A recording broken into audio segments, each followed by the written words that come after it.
Bienvenidos al curso de Infectología Virtual del Hospital Vargas de Caracas 2021 con el apoyo de Proyecto 1113.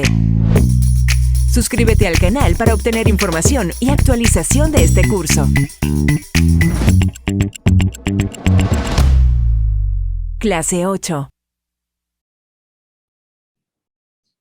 Buenas, bienvenidos al curso de Infectología Virtual 2021 del posgrado de Infectología del Hospital Vargas de Caracas. Soy la doctora Patricia Valenzuela, internista, infectólogo, colaboradora del Servicio de Infectología del Hospital Vargas de Caracas. La clase de hoy corresponde a infecciones del sistema nervioso central y para mí es un placer poder compartir con ustedes este rato. Vamos a quitar esto para que no se interrumpan las láminas. Las infecciones del sistema nervioso central.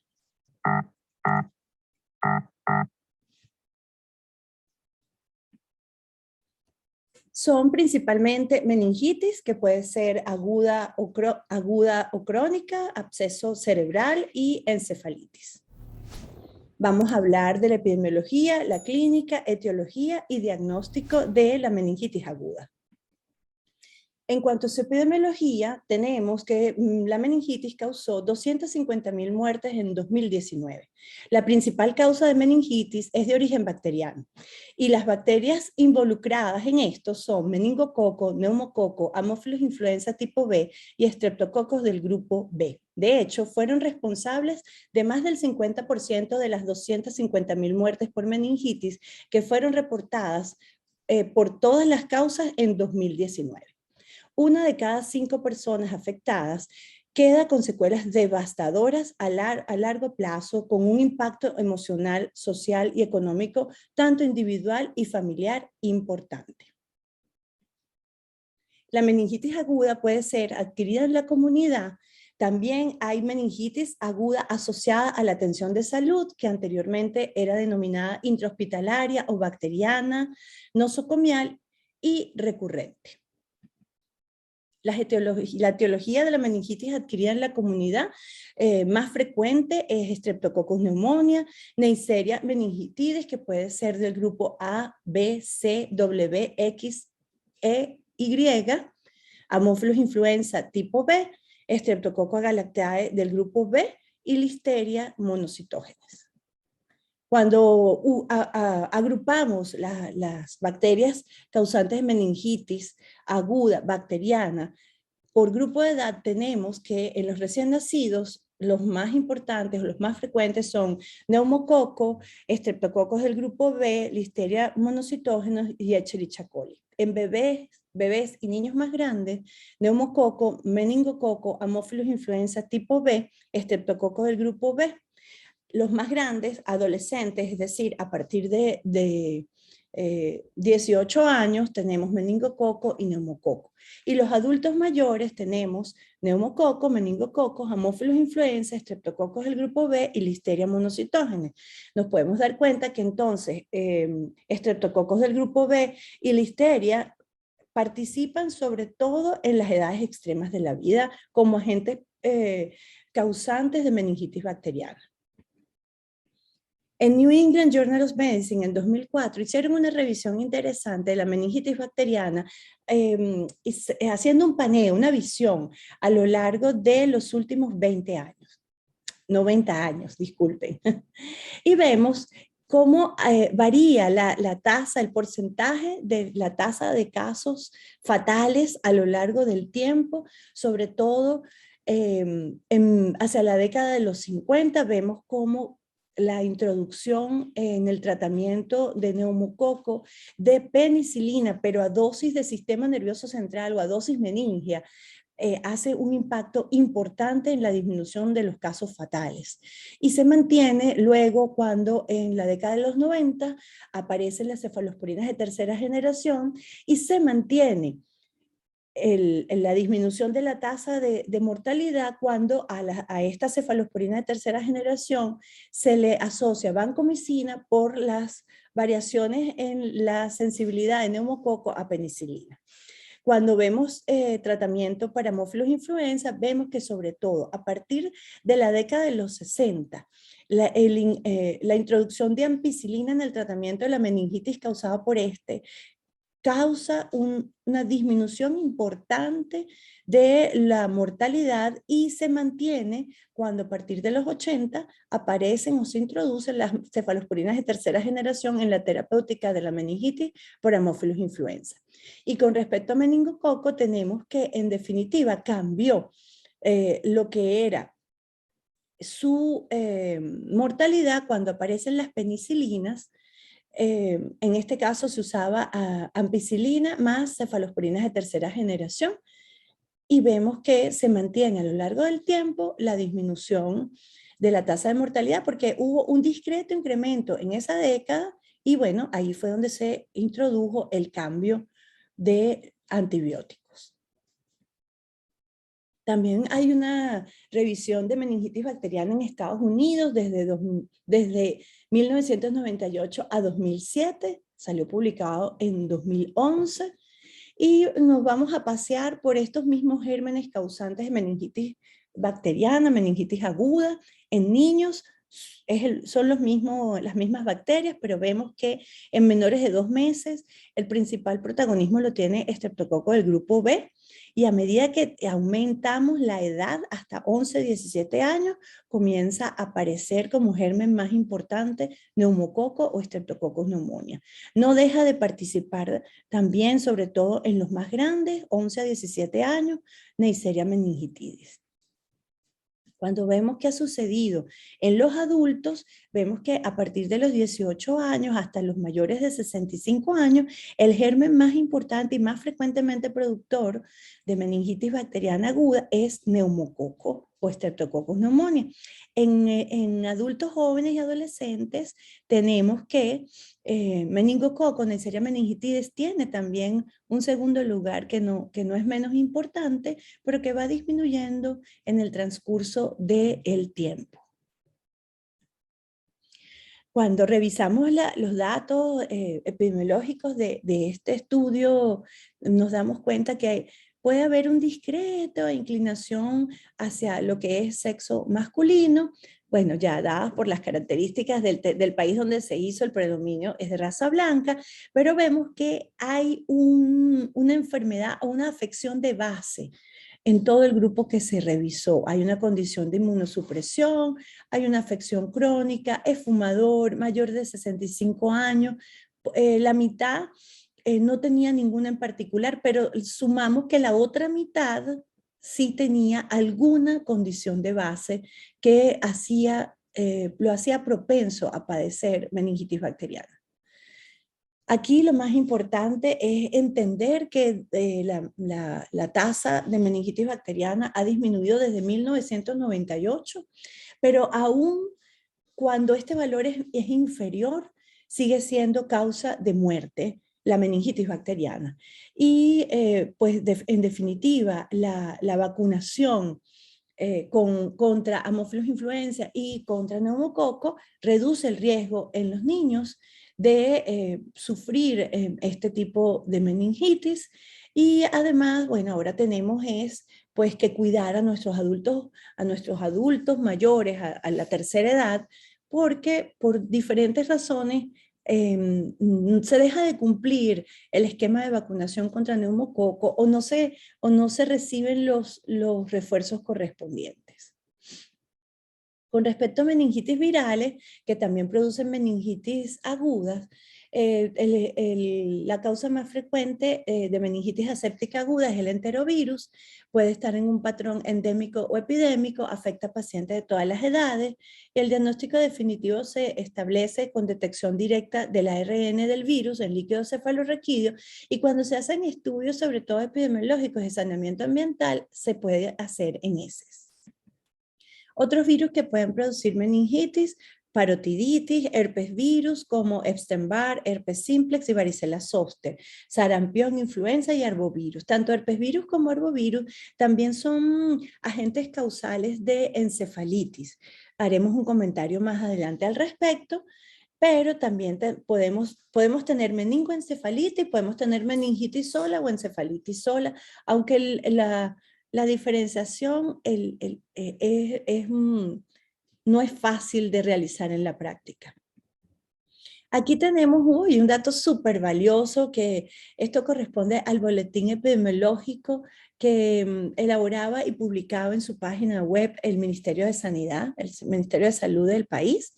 Y bueno, aquí tenemos los datos de 2014 y 2013. Vemos que hay un incremento, se va dando un incremento en el número de casos de meningitis viral y de meningitis bacteriana. No tenemos ya desde hace 2016 el boletín epidemiológico, que era de verdad que un instrumento valioso, bien elaborado, orientador, sobre todo para las estrategias, y que no lo disponemos todavía en la actualidad.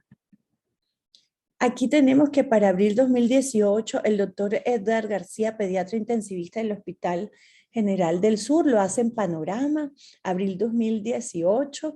Esto es un periódico que circula sobre todo en el Zulia, pero que tiene también distribución nacional.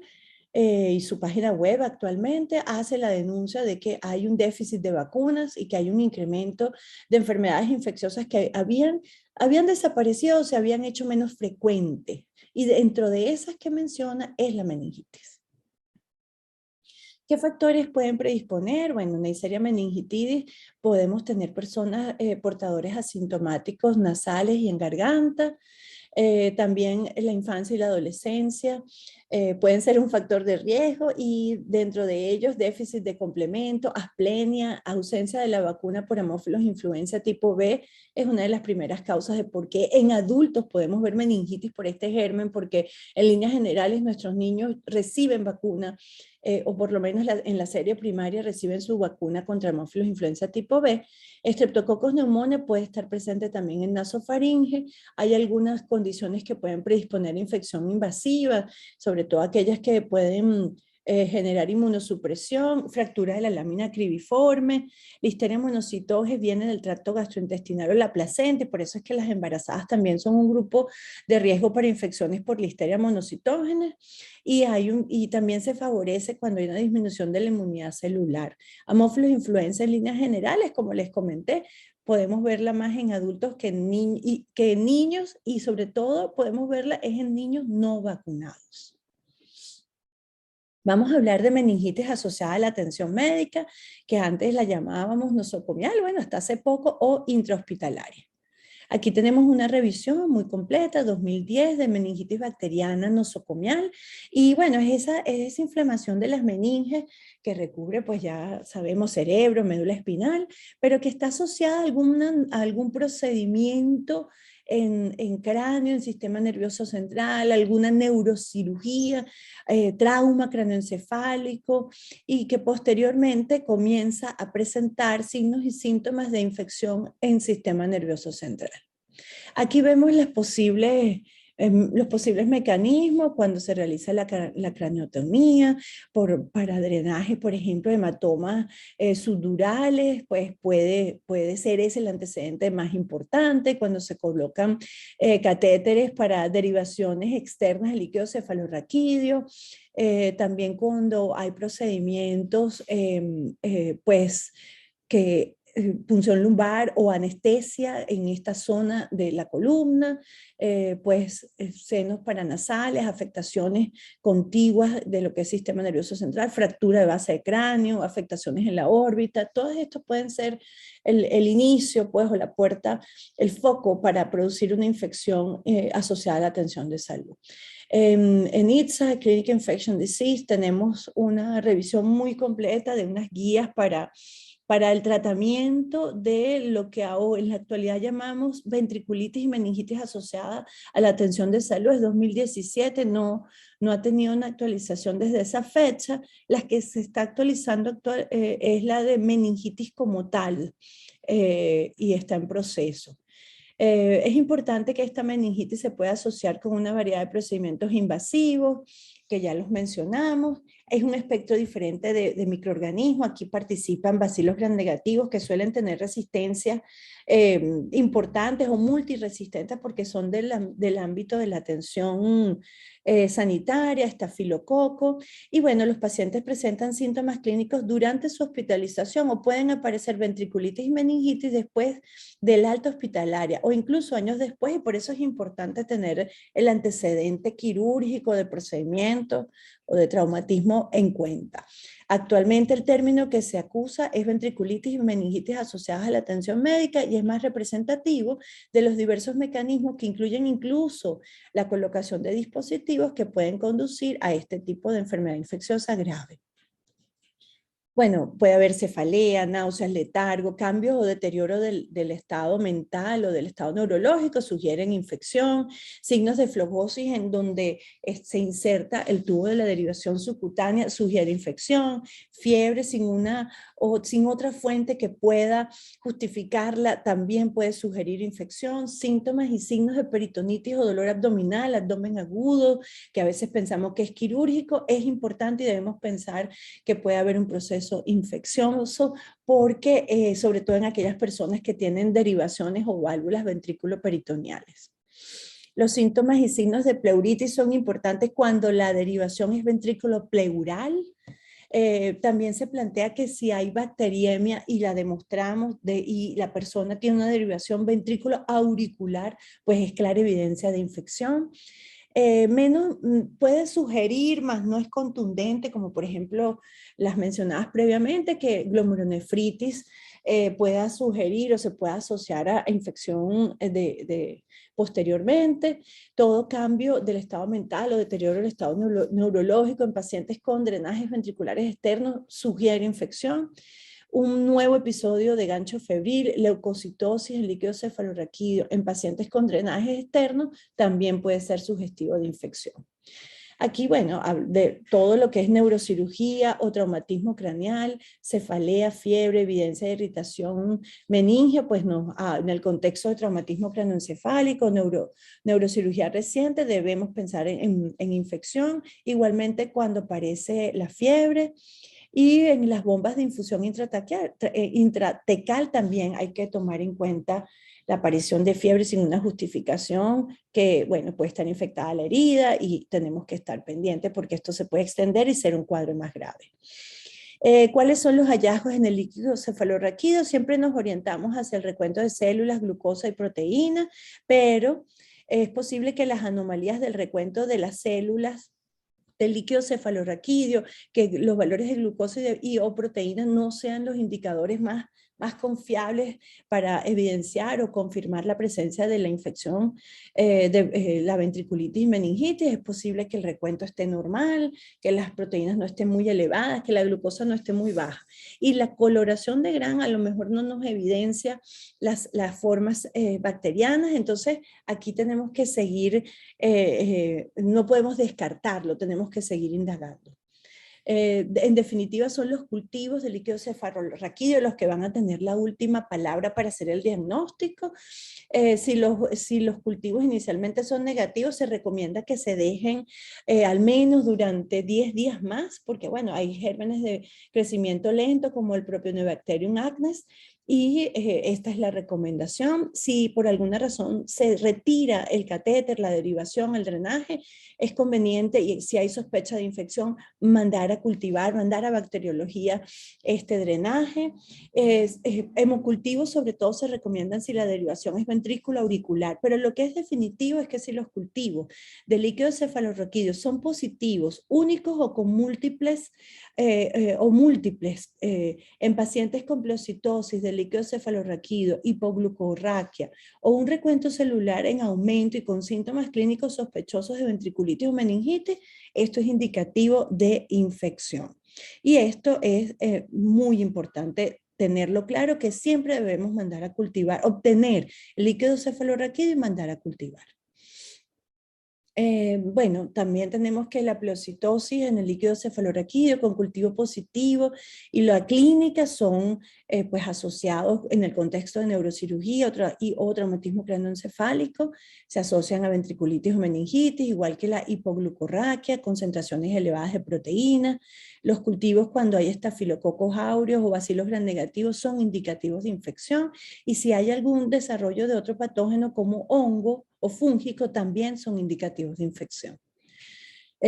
Aquí un detalle importante, las imágenes o neuroimágenes son también orientadoras y confirmadoras de diagnóstico, resonancia magnética con gadolinio y las imágenes, disculpen, y las imágenes de difusión para detectar las anomalías que producen la ventriculitis y la meningitis, y aquellas personas con derivaciones ventriculoperitoneales que se sospecha infección y que puede haber síntomas abdominales, debemos realizar tomografía de cráneo y tomografía de abdomen y pelvis. Bueno, una vez que se hace la identificación de los gérmenes, pues se orienta por antibiograma la antibiótico-terapia. O sea, recordar siempre que en el ámbito hospitalario la resistencia y la multiresistencia no es infrecuente.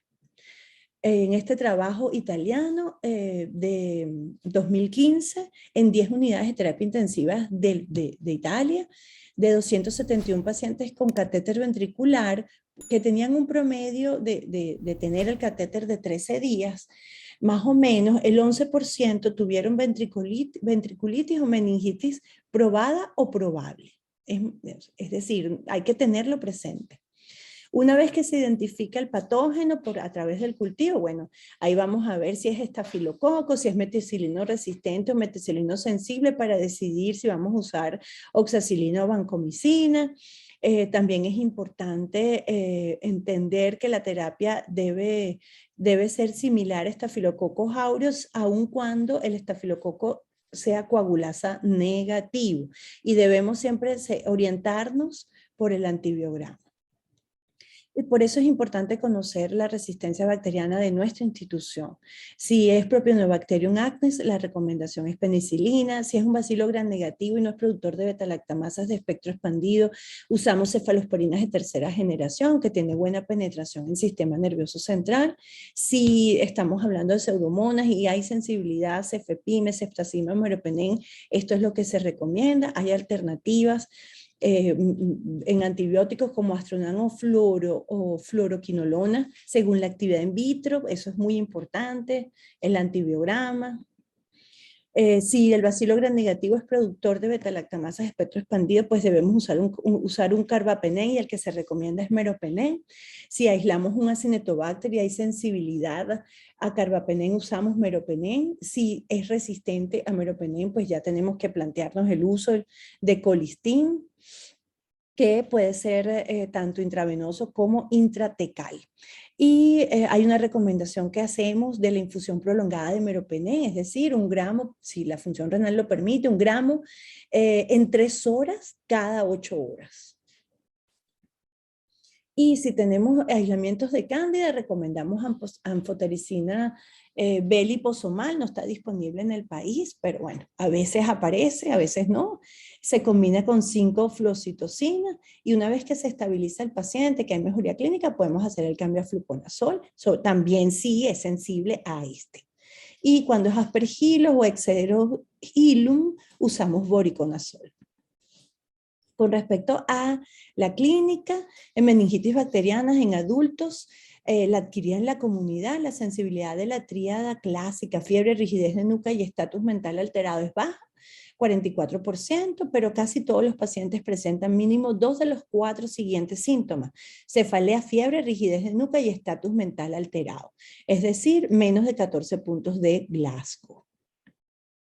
Los signos de Kernig y Brudzinski se ven solo en el 50% de los adultos con meningitis bacteriana. En el 20% de los casos podemos ver parálisis de nervios craneales, sobre todo del tercero, del cuarto, del sexto y del séptimo. Y son signos cerebrales focales, de focalización.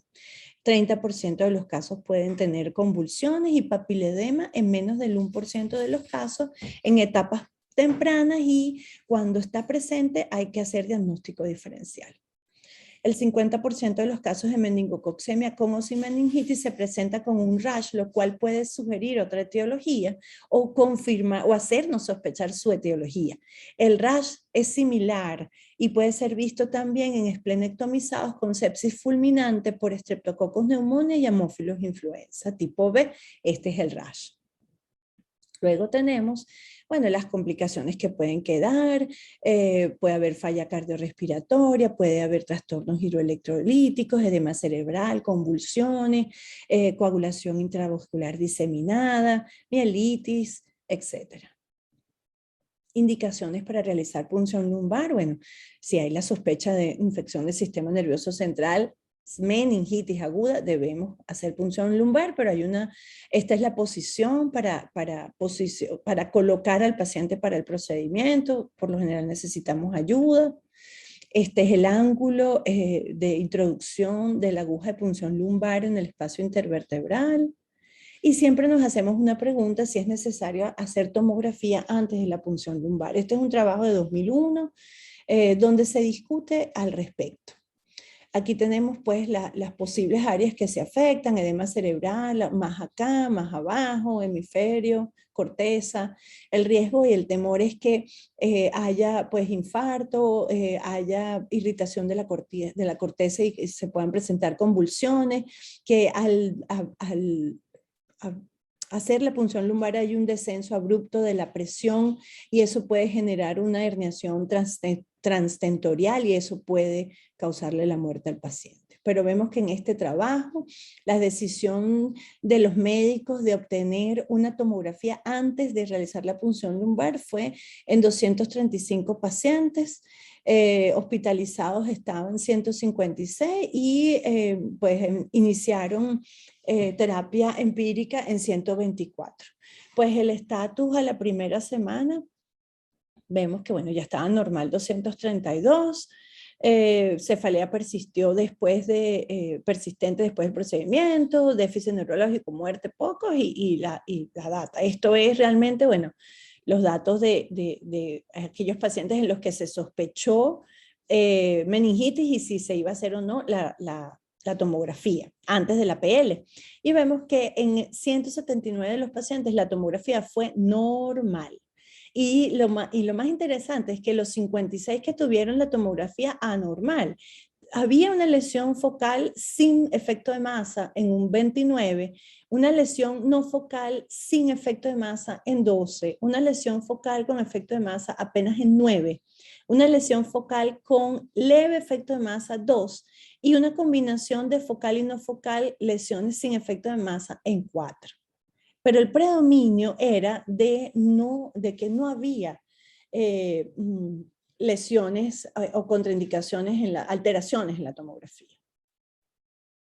Aquí seguimos viendo la descripción, pero la conclusión importante acá es que la mayoría se pudo haber realizado la tomografía, se pudo haber realizado la punción lumbar sin tomografía previa. Y este trabajo sueco concluye lo mismo. Este trabajo sueco es del 2015 y refiere no esperar por la tomografía aún con trastornos de conciencia y esto permitió un tratamiento más temprano y un mejor pronóstico. Aquí es una publicación de Clinical Infectious Disease de agosto 2018 y también plantea lo mismo de la posibilidad de hacer la punción lumbar sin hacer tomografía previamente. Con respecto al examen del líquido cefalorraquídeo, que es muy importante, las anomalías principales cuando hay meningitis es la turbiedad o está turbio, el líquido cefalorraquídeo es en agua de roca, tan cristalino y transparente, una presión mayor de apertura de 180 milímetros de agua, pleocitosis con predominio de polimorfos nucleares, un recuento leucocitario mayor de 10 células por milímetro cúbico, disminución de concentración de glucosa por debajo de 45 miligramos y disminución y aumento de la concentración de proteínas por encima de 45 miligramos por decilitro. Para Se puede determinar lactato y cuando está en concentraciones elevadas en líquido cefalorraquídeo puede permitir diferenciar, entre meningitis bacteriana y no bacterianas en pacientes que no han recibido antibióticos previamente, tienen una alta sensibilidad, una alta especificidad. No se recomienda su determinación en meningitis adquirida en la comunidad, pero es útil en aquellos pacientes en posoperatorios de neurocirugía, cuando se plantea ventriculitis o cerebritis asociada a la atención de salud. La coloración de Gram tiene una sensibilidad del 60 al 90% y una especificidad por encima del 97%. Este rango en la sensibilidad es porque, bueno, también depende de quién realiza y cómo se realiza y con qué producto se realiza la coloración. Aquí tenemos pues Neisseria meningitide, que es un gran negativo, el estreptococo neumonía gran positivo, Haemophilus influenza gran negativo y descrito en muchos textos con metacromático.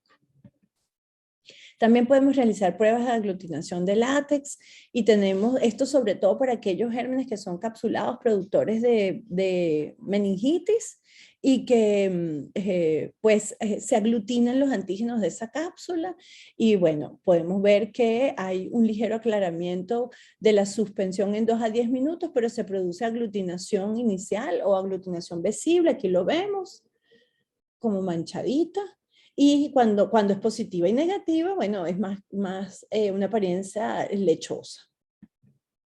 Los cultivos del hígado cefalorraquídeo, aquí los vemos, se usa agar sangre, agar chocolate, para los diferentes, hay unas bacterias que son más demandantes que otras, y bueno, eso es un detalle importante a la hora de hacer el diagnóstico o el cultivo.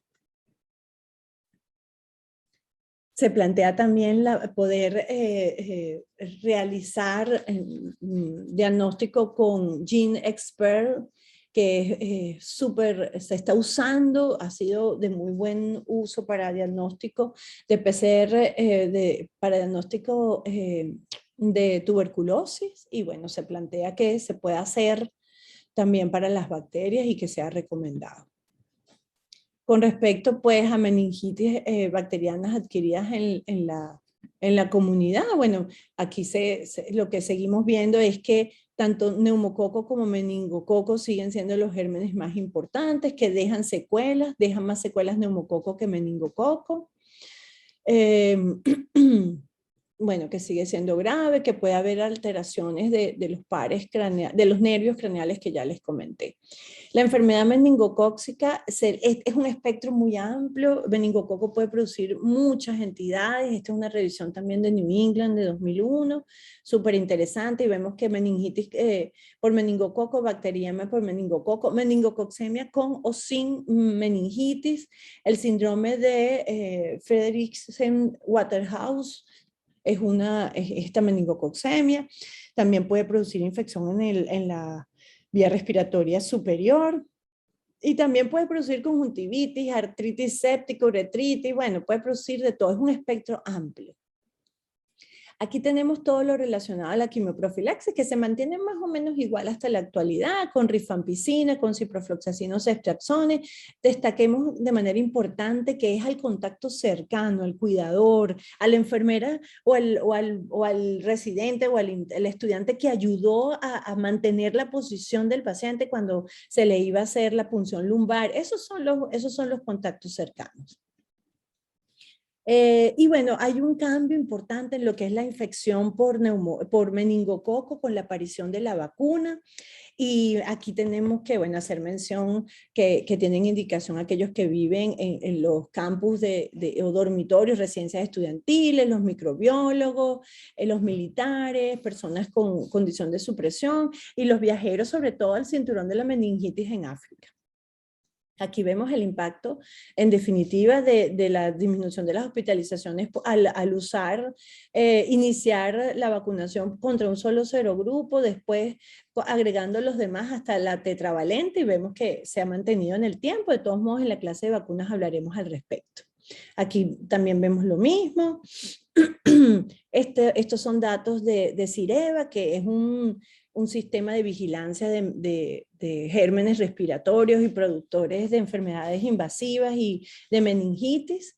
Y ahí está meningococo, Haemophilus influenza y neumococo, y vemos que desde 1999 a 2005, pues el grupo B siempre ha sido relevante en Sudamérica, y debemos decir que no está incluido en la tetravalente de meningococo.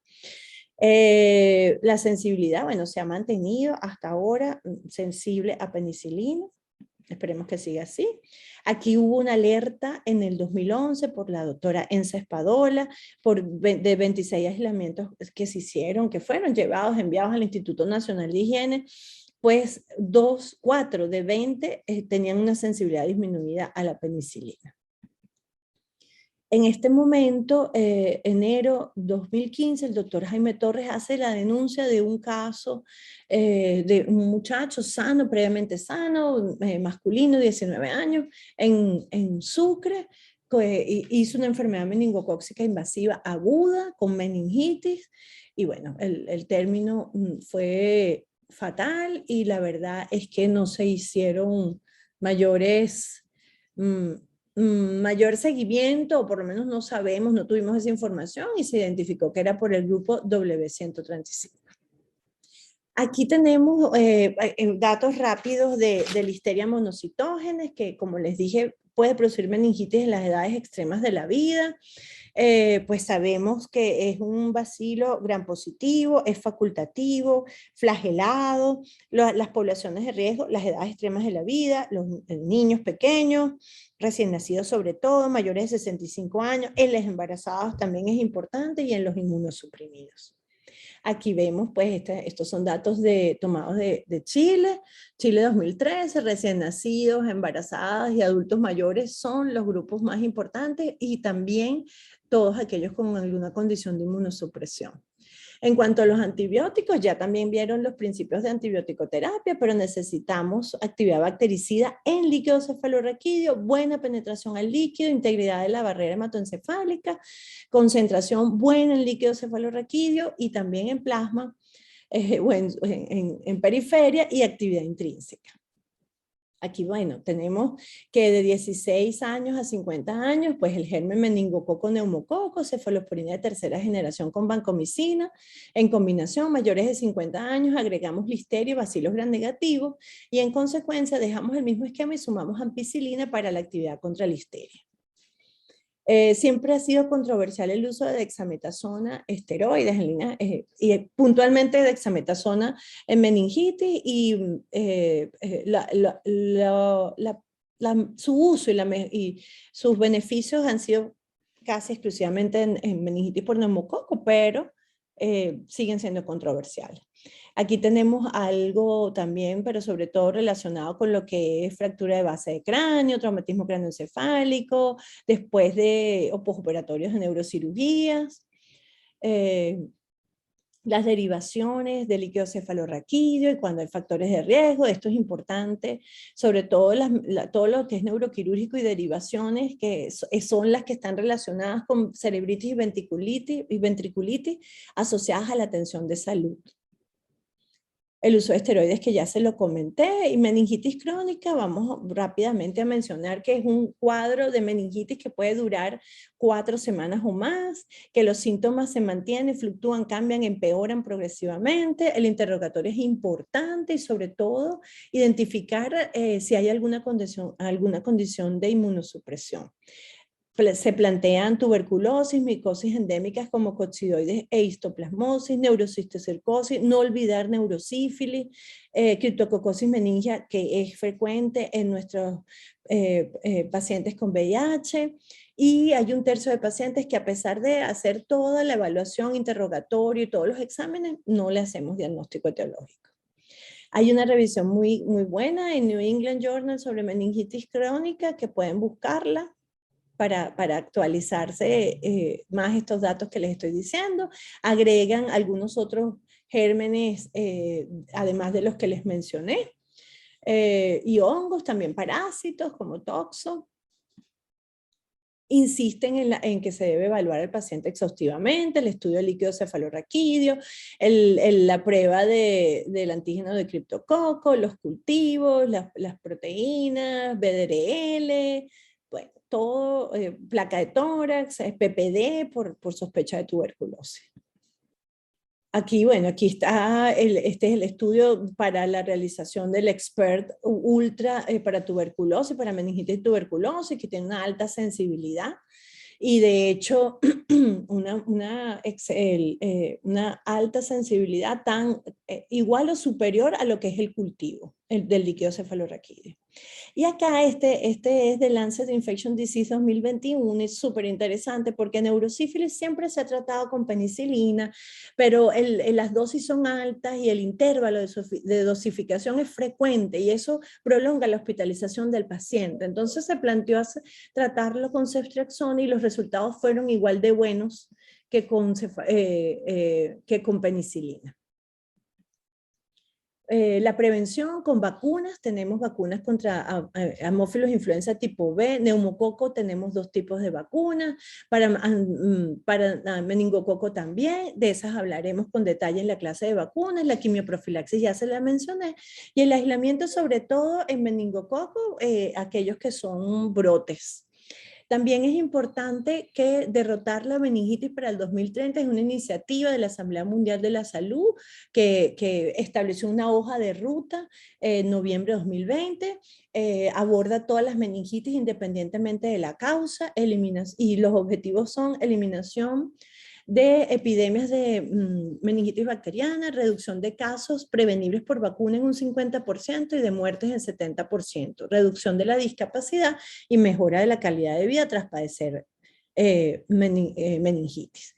Aquí el espectro nuevamente de lo que es la enfermedad por meningococo, las diferentes vacunas, es la única a la que se le hace profilaxis. Absceso cerebral, bueno, sabemos que empieza como una cerebritis, tiene varias fases y la fase más tardía es focalizada y encapsulada. ¿Ok? Y tenemos que las formas de infección directas del sistema nervioso central, bueno, inoculación, contigüidad, presencia de anomalías anatómicas o por diseminación hematógena. El antecedente de infecciones respiratorias altas, sinusitis, otitis, cardiopatías o anomalías vasculares, traumatismo craneoencefálico, neurocirugías o procedimientos previos. Aquí tenemos que en inmunocompetentes hasta el 30% puede ser de etiología mixta y en inmunosuprimido entra desde tuberculosis hasta Cryptococcus neoformans. Aquí tienen las imágenes de cómo pueden ser, dónde se pueden ubicar los abscesos y sus posibles mecanismos de desarrollo. Una imagen al respecto. Aquí está la imagen tomográfica.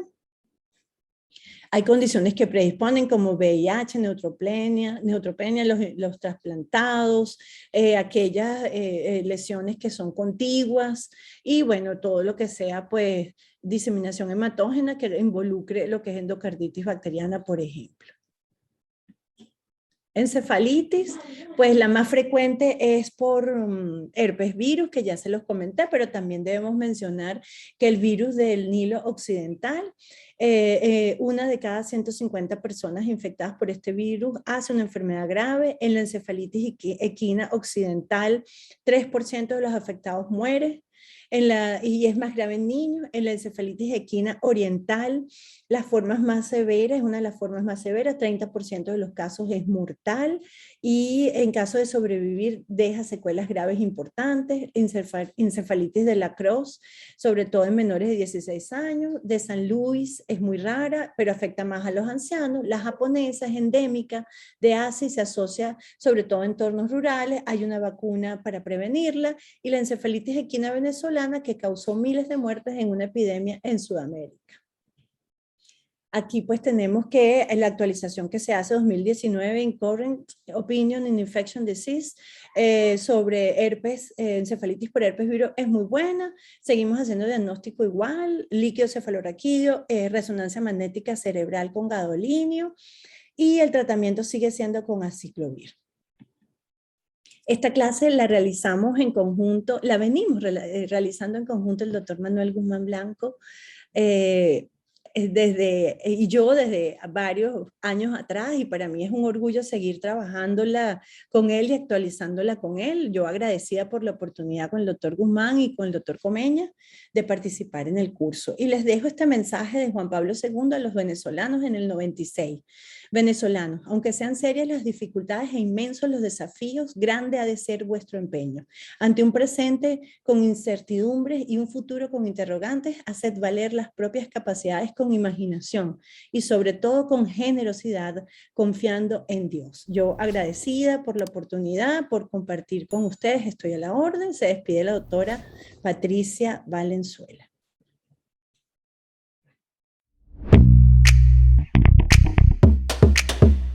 Próximamente recibirás a través de tu email el link para presentar el examen final. Recuerda suscribirte al canal de YouTube para recibir noticias y más contenidos.